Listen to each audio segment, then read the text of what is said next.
The 2025 WTA Finals continued with yet another beatdown and another double fault ridden performance from Coco Gauff. I'll analyze day 2 in Riyadh and highlight Jannik Sinner's return to the top spot. Bonjour, je m'appelle Christian Bassnight, and welcome to Christian's Court, where I cover tennis from all angles.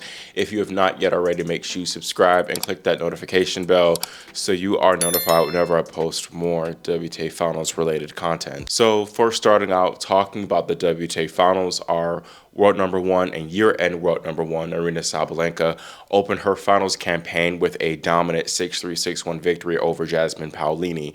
And Aryna has now won 5 straight matches against the Italian, all of those wins coming in straight sets. I had Aryna win this match in 2 sets, but I did not expect this one to be as straightforward in her favor. Sabalenka raced out to a 3-love lead, but Paolini did well to get it back on serve, and she had 2 game points to hold for all. And this is when really Sabalenka just went on an absolute tear. She broke Jasmine's serve at this point, but Jasmine did have a love 30 opening to then break back. And this was when around Aryna's serve for the opening set at 5-3. But then Sabalenka served 4 aces en route to holding serve and closing out the opening set. And while on the topic of Sabalenka's serve, her serve was firing today. She served 81% of first serves in, and then she had 11 aces to 0 double faults. Paolini, she definitely had a subpar serving day for her standards, and I think she just gave Aryna way too many second serve looks. And on these faster courts, that just proved to be even more costly for her. And she was just on the back foot immediately, and a lot of times Sabalenka was just hitting really clean return winners. Jasmine ended up with 62% of first serves in, which isn't like god-awful horrible, but it just needs to be better against someone like Sabalenka, especially since Jasmine herself doesn't have that big of a first serve. And she ended up winning just 50% of her first serve points, which is horrible when you're going up against Sabalenka. And Jasmine's forehand was also off, and it misfired quite a bit, and a majority of her 26 unforced errors came from that forehand side. Now, giving her some grace, Jasmine reportedly is sick. I think it's the flu, and she didn't even do media day duty. So I think that definitely played a role in why she was so off her game today. But definitely got to give credit to Sabalenka. It was a really impressive performance from her. Now, at this point, we had 3 beatdowns in a row to start the WTA Finals on the singles side. And I had a feeling, though, that Pegula Gauff would not follow that trend, and I was right, as Jessica Pegula, she got revenge from losing in the Wuhan final to Gauff. This time she won by a score of 6-3, 6-7, 6-2. And now I was honestly expecting a scratchy match, as Gauff tends to round herself into form match by match. In a tournament, she tends to not start off showing her best tennis at the start of the tournament.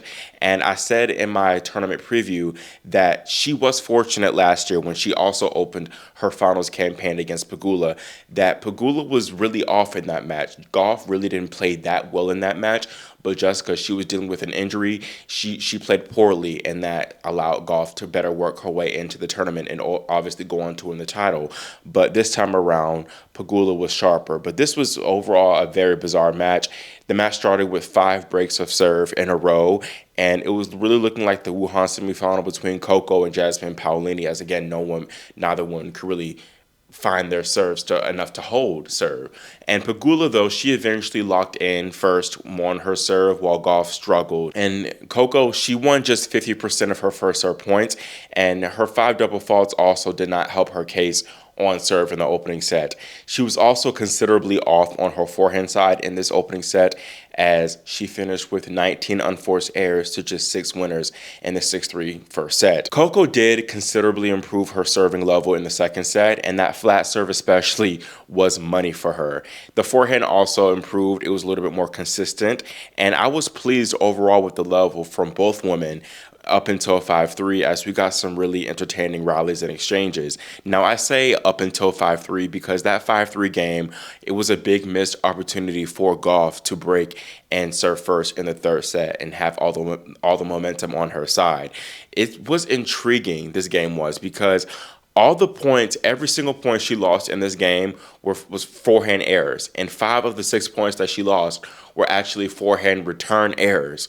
And I think with the forehand return in this game especially, it just came down to Gauff's timing. It wasn't connected all the way in terms of her body weight and transfer into the return. Now, when it came time to close the second set, Gauff's serve let her down badly. She hit 2 double faults in the 5-4 service game, and then when she served for it again at 6-5 to get set point, she got to set point, and then she served 3 double faults in a row. It was quite something to watch. And it's not like these were close near misses on the serve. These serves were nowhere near the service box. And I think, to me, it's a combination of both mental and technical things at play. As when Gauff gets nervous, she tends to fall away from her serve, especially to the left. And I think some of it is rooted in her ball toss, because her ball toss, sometimes when it's off, when her serve is off, it typically falls a little bit more to the left rather than more to the right. Credit to her, though, for being able to put that behind her enough to close out the second set in the tiebreak. Her serve was much better in that breaker. Now, Gauff was broken to start the deciding set, and I think this was an avoidable break of serve.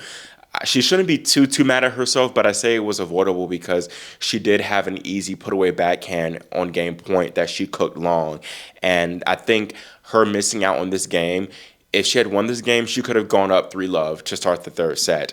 Still, though, Gauff had a break point at 2-1 in the decider, but she was a little bit more passive around this time.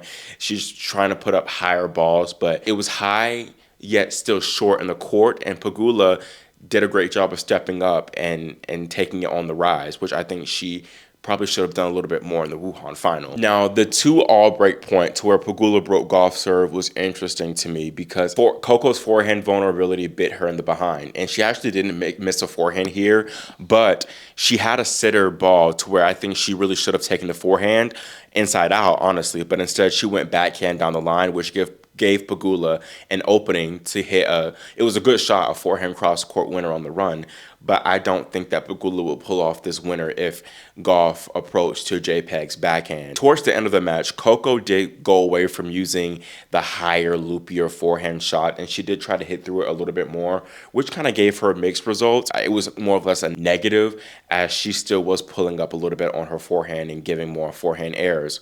And Gauff did have a game point in her final service game of the match at 2-4, but a couple of double faults contributed to her getting broken and ultimately losing the match. And Gauff ended with 17 total double faults, which obviously is not great, especially when Pegula only hit, I believe, 1 double fault. And Jessica, though, I think she does deserve some credit for likely pressuring some of those Gauff double faults with her, further in court positioning. But still, with Gauff's serving coach Gavin McMillan being there, I'm wondering, and a lot of people are wondering, how much longer will this be an issue? I know some things take time, but I'm just wondering if he won't make a difference ultimately, if it's just going to be a mental thing, like with the forehand. Sometimes it just comes and goes, and like with the serve, sometimes it just comes and goes. And I do think that this time around, it's a little bit more concerning because it's indoors.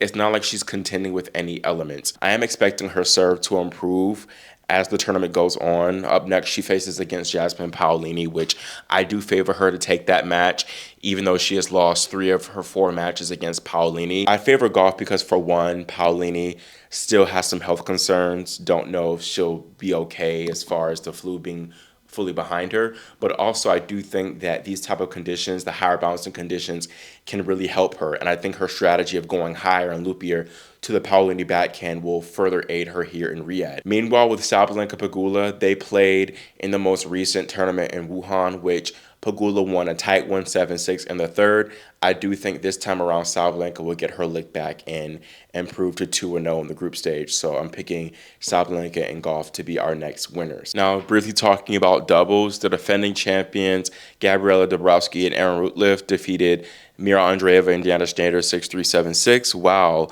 Taylor Townsend and Katerina Siniakova opened with a 6-2, 3-6, 10-6 victory over Tamara Babos and Luisa Stefani. Now, looking over to Paris, Jannik Sinner is back atop his throne as the world number 1 after he defeated Felix Auger-Aliassime 6-4, 7-6 to win the Paris Masters. This marks Sinner's 5th 1,000 title and 23rd title overall. Jannik It was a phenomenal serving display from the Italian. He faced not one break point in this match, which is incredible. And it's really not like Felix returned poorly. I think Jannik just hit his spot so well and backed up his first serve well with just clean ball striking from the ground. He won 91% of his first serve points. Sinner's forehand down the line. It's been an underrated shot, I feel, for him in this entire tournament. And I think the forehand in general for Jannik was sharper than his backhand. It was really strong. Sinner's backhand, it did spray a little bit, but Felix wasn't quite able to take as much advantage of it since his backhand is still pretty much inferior to Sinner's, and he couldn't really do as well in the backhand-to-backhand rallies. Felix, he's not as capable to go hard and flat with the backhand. His backhand is interesting. Like, it tends to kind of sit up a little bit more. It's something about, it's like he locks himself with that shot. I think if he's able to flatten out that shot a little bit more and cause opponents more distress from that wing, that'll take him to the next level. Now, Felix had a great serving day too. Being broken once against arguably the greatest returner in the game is an achievement in itself, and especially considering how Felix saved 3 break points in total in the second set. The only time Felix was broken was in the very first game of the match, and in that game, it just was a bit of a sloppy start from Felix that he wasn't able to recover from. And it was a similar story to the lone mini break in the second set tiebreak, to where Felix just missed a forehand approach shot, and the margins are simply very, very thin when you face the best of the best like Jannik is. The Canadian also had a small opening at 5-4 in the second set as he had deuce, and at that deuce point, he had a mid-court inside-out forehand that went long. I think a missed opportunity. It's not like a horrible miss, but again, against a Jannik Sinner, you can't miss that shot, especially at that stage of the match. All that being said, I am so proud of Felix. I really am. Again, he could have let that second set slip, and it could have been a 6-4, 6-3 type of scoreline for Sinner, but he made this a very competitive, high-quality final, and not many people would have tested Jannik like Felix did. I think many people would have lost in worse scores. And I'm also impressed with Felix's attitude. It's like he truly believed that he could win throughout this entire match. It's not like he was moping, like he had the intensity throughout. And again, I've noticed a different attitude about him ever since that Zverev US Open win. I really think that FAA might be building into something. I really think that FAA might be building to something truly special next year, and I'm excited for him. But even aside from next year, this year, even at the ATP Finals, I can see him making the finals if he does qualify. It is indoors, of course, so that helps him. But speaking of indoors, I really need Felix to keep the same level of play consistently outdoors. And that's another thing, too. I am proud of, but while on the topic of the finals, I'm proud of Felix as well, because he had a lot on the line with this one. He had to make the finals pretty much if he wanted a shot at qualifying for the ATP Finals, and he made the finals. He now sits with a 160-point lead over Lorenzo Musetti at number 8 in the live race to Turin. Now, Felix would have qualified if he made the semifinals of the Mets tournament, which is going on next week. But he ultimately withdrew. So now Lorenzo's fate is entirely in his hands, because if he wins the Athens 250, he will knock Felix out and qualify. But if he fails to win the title, Felix will qualify.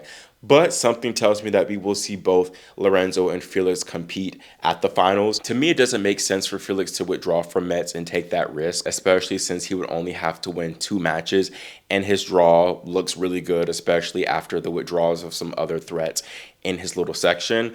But I think maybe he got some intel from Novak that the Joker won't be playing in Turin, or even Zverev, as Alexander suffered an ankle injury in the Paris quarterfinal against Dino Medvedev, so you never know. Or Felix just has faith that Lorenzo doesn't have what it takes to win Athens. I don't know, but it would be interesting to see how that development unfolds regardless. But back to talking about the Paris final.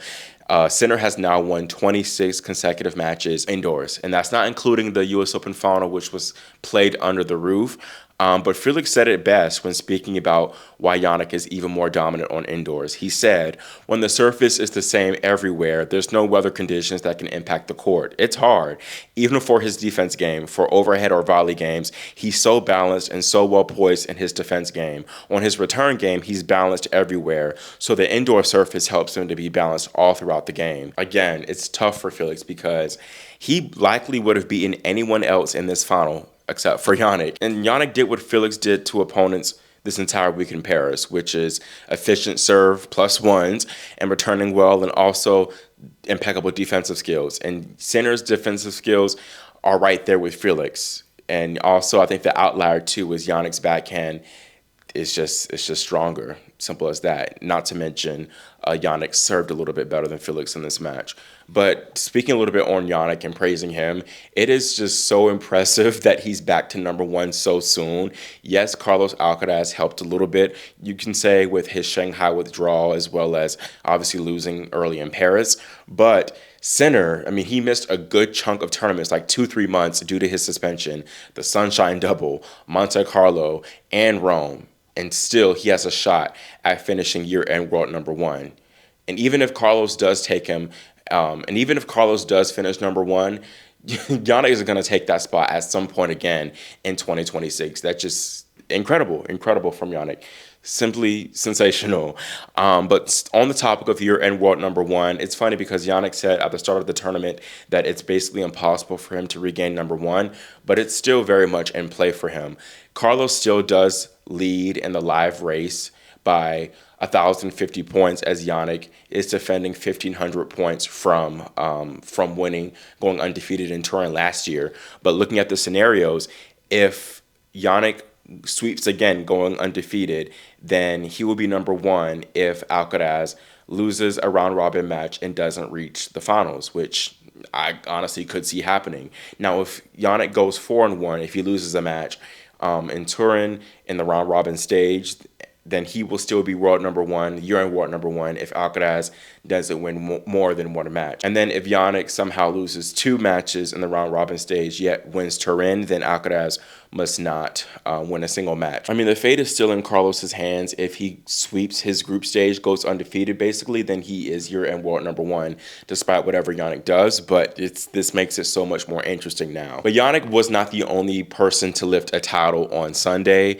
Gotta give a shout out to Victoria Mboko, who claimed her second tour title, defeating Spain's Cristina Buccia 7-5, 6-7, 6-2. Great recovery from Mboko in this final, as she led 3-love in the second set, and she had a championship point in the second set tiebreaker, but she got it done in nearly 3 hours. And Mboko, she makes her top 20 debut now, sitting at number 18 in the rankings, and it was a well-deserved achievement, because she had to grind to win this title. She won 4 3-set matches in this tournament in her 5 matches played. And this is impressive too, because she was facing a lot of criticism. You know, there were a stretch where she didn't even win a set after winning Montreal. People were already calling her overrated, but she showed those people right on up, because this was an impressive title run, beating the likes of Yala and Fernandez. Like, yeah, I'm really impressed. And I'm not that surprised that she had this run, considering how she played well in Tokyo, losing to Rybakina in a tight 2-setter. So this sets Mboko up for having a strong 2026 season as well. So proud of her for that, for this title win.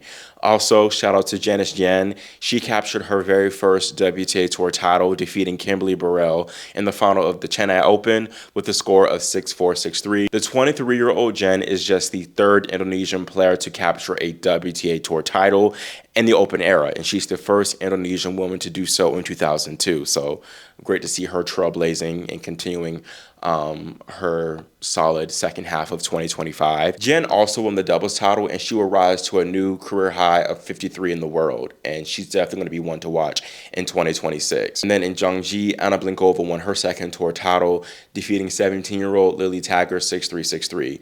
Looking ahead to day 3 of the WTA Finals, it's really win or go home for Anisimova Keys. Whoever loses will be eliminated. If Swiatek and Keys win, then Swiatek will advance as the group winner, and then Rybakina and Keys will play for the number 2 spot on Wednesday.